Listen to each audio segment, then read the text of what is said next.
kumbinsido po ba kayo na sapat yung mga ebidensya? Ito nga po yung misuse of funds, yung mga assassination threats, pagbabanta po sa Presidente, sa First Lady, dating House Speaker Martin Romualdez, yung unexplained wealth din po, no? Hindi nagtugma yung doon sa SALN at sa mga bank deposits. Gaano po kayo ka-convince na yung makakukuha ng 1/3 vote at ma-impeach muli ng Kamara ang bise sa ikalawang pagkakataon? Confident po tayo na makukuha po natin yung numero sa plenary.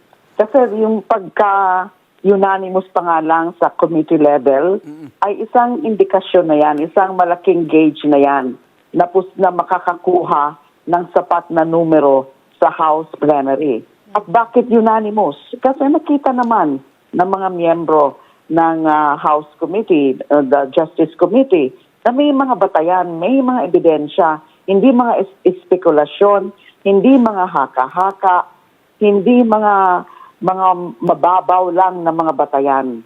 More than enough nga, more than probable cause nga sa tingin ko.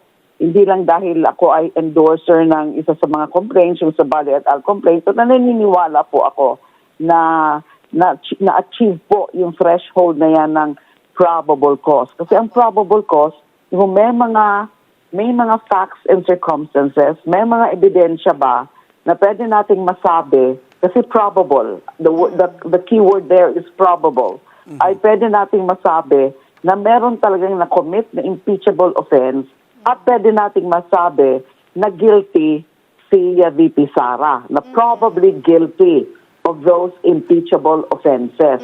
So hindi pa po ito yung threshold ng proof beyond reasonable doubt o may absolute certainty sa kanyang guilt. Kasi mangyayari po yan sa trial, na pagkatapos po ng trial sa Senado.